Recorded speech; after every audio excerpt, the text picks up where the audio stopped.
And we're back with another video, guys. I know it's been a long time and I apologize for that, but I've kind of done a little introspection and I've decided that I'm going to continue doing these vlogs pretty regularly, but instead of taking you out in the field and taking you along a hike and showing you what I'm doing, instead of doing all that stuff, which is fun, I'm going to try to focus more on the educational and learning aspect of landscape photography and ways that you can take your photography to that next level.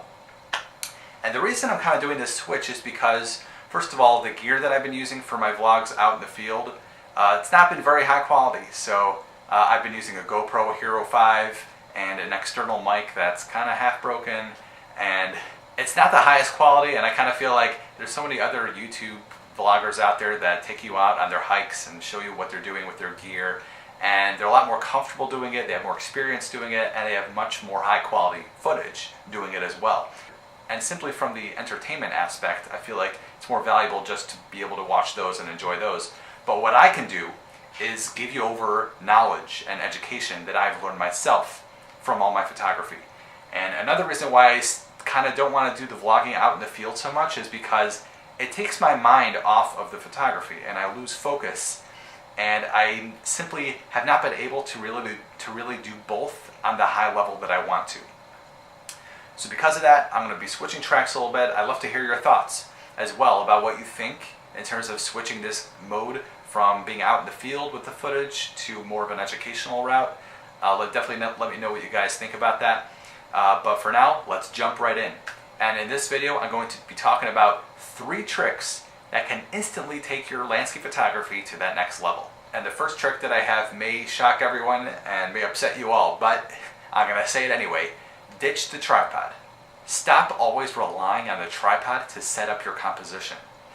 Because so often, where we are out in the field, if you're on the edge of a cliff or if you're in some sort of uneven ground, setting up your tripod and then trying to adjust the camera to make it all level and get the composition all set up and who knows what, that takes so much time and effort and focus sometimes that you might miss the best moment in terms of the light.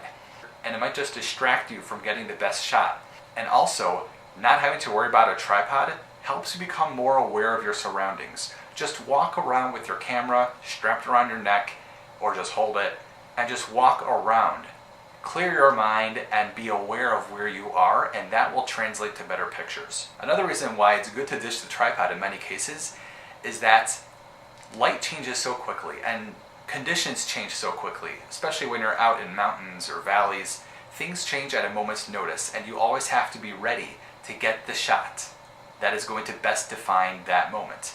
And too often, those moments don't last over 5-10 seconds, and setting up a tripod to capture the moment will often leave you disappointed, unless you're supremely good at setting up your tripod, which I'm not.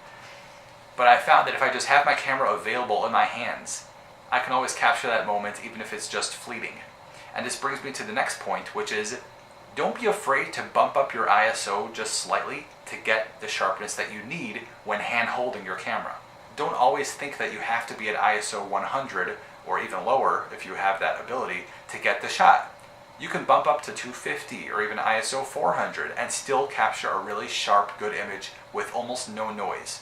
And more often than not, we're not making huge prints of all our pictures anyway, and the noise mainly shows up in those big prints. So if you're just doing social media or making smaller prints, you're not going to be able to tell the difference. Trick number 2, allow the light to dictate what your subject should be.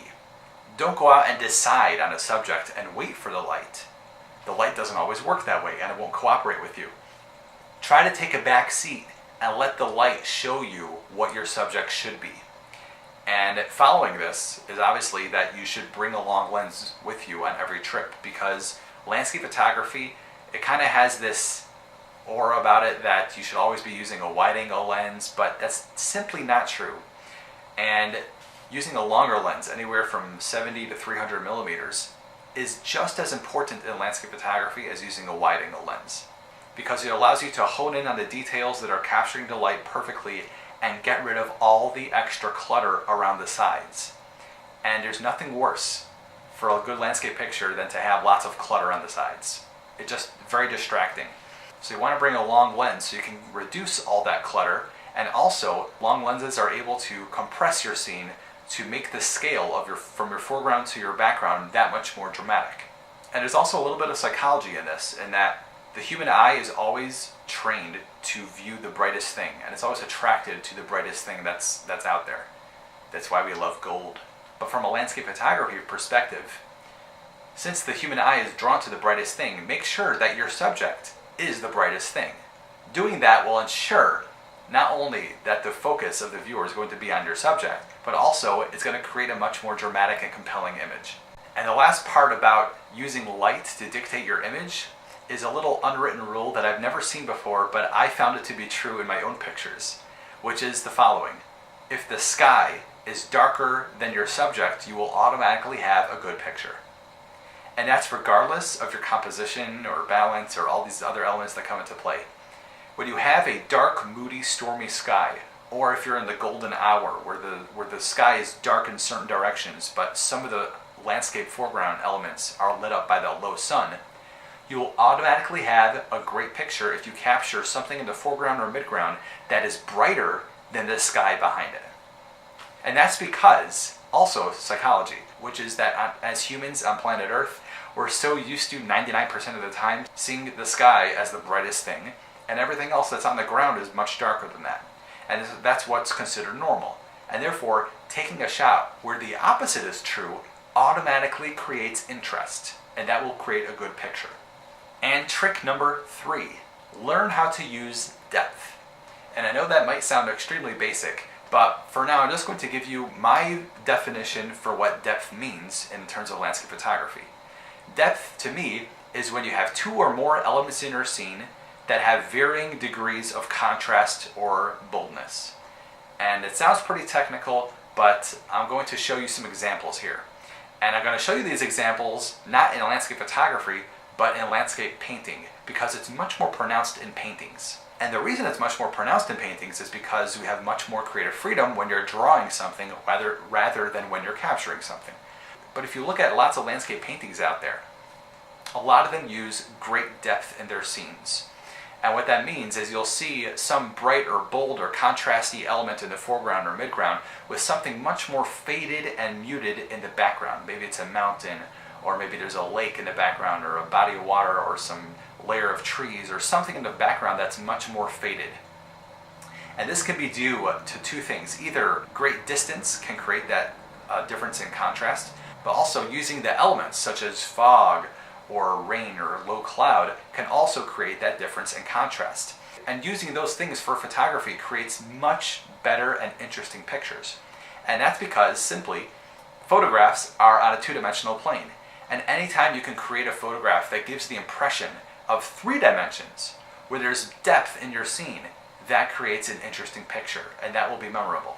So you should always be looking for subjects that have depth. So there you go, guys. Those are 3 tricks that I think can instantly improve your landscape photography, because it instantly improved my own.